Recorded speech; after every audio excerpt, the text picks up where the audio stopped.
If you control the people, you control the planet. It's that simple.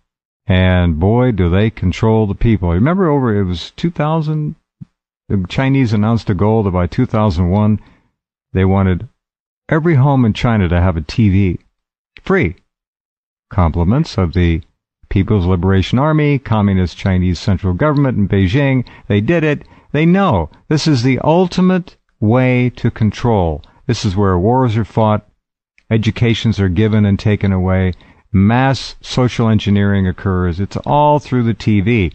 This is the ultimate drug. I'll never forget the first time I got it, and it was in college, and I looked in my living room at a house, and there were, I don't know, a number of people over watching TV. One of my roommates had some people over. I just happened to walk in. And they were all staring at the tube.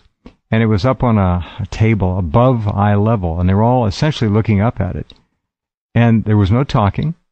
There was total obedience to what was being beamed at them. And it was as if out of that TV were sets of tubes, like an IV drip. And each one of them had a tube in the arm while they were watching it. They were under complete control. And this is way back in the infancy of television compared to what it is now, HD and all that. But I knew then that was the means of control, and it turned out to be, and then some. And boy, do they have it nailed. They got it knocked down. Now they got the Internet, which is really, and don't kid yourselves, the Internet is TV. It's TV. It's not junk commercial television, but it's still TV. And Internet is turning into an essential godlike presence. Well, it's on the net. Well, look it up. Google it. Google has become the most dangerous verb in the English language. Google it. Google, and Jordan I'm sure will agree with this, in my humble estimation, is essentially becoming, it's morphing into, by design, the most, thank you, the most overwhelming force on the planet. A godlike presence. Yeah. Jordan just said it. God. It's the divine presence. That's what I always call God, the divine presence. Look at the first three letters, Jordan. G-O-O. The O is pretty damn similar to a D, isn't it? Of course, yeah. And I think Google is connected somehow to the concept of God. Somewhere I read that a long time ago. And Yahoo is simply the Hebrew God. Yahweh, Jehovah, Yahweh. If you look in the dictionary, look up Yahweh, Y-H-W-H, or Y-H-V-H, Yahweh, Yahweh, and it will tell you that Yahweh, of the Hebrew Yahweh, can be spelled different ways. Y-H-W-H, Y-H-V-H, or Y-O-H-O-O, or Y-A-H-O-O, Yahoo. That's in the dictionary. Yahoo is the Jewish God, Yahweh, Jehovah. And that's fascinating. I didn't write the dictionary. I'm just telling you where to go look. So it's all right there. This is an extraordinarily well-planned ancient system that slowly but surely. I mean, I said this before in your show that when you take a picture of professional photography, you go into a dark room, and that's when things develop in the dark room, and you have a small red light, and therefore you're dumping the pictures into the solution. And slowly but surely it begins to manifest what is on the picture, but it's done in the dark room. And that's exactly what's happening today. They're slowly but surely developing a situation on the Earth which is becoming more and more defined and more in your face. And it's a picture. It's already been photographed. It's already been prepared. Right. We're seeing it granulate together into a sharply defined, cohesive image, and that image is not pretty. The analogy is very good, although now you see it, and the controllers knew 100 years ago that they were eventually going to have technology undreamed of. That's what Orwell was writing about. He knew. Of course.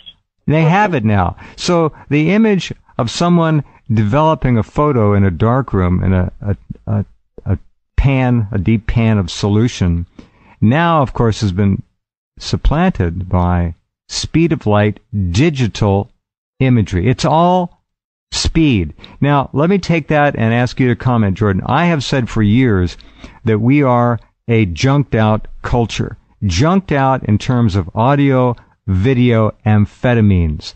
Our kids are strung out at the earliest possible age, so they cannot sit still, and they are unweanable away from the pace of input, audio, video. And now it's almost a sensory thing, too. It's getting real close to that. But they cannot slow down. They cannot sit still. They cannot read. They cannot think for themselves. It's on to the next moment, the next distraction, the next piece of input, the next piece of textured data that they're given to, like little candies.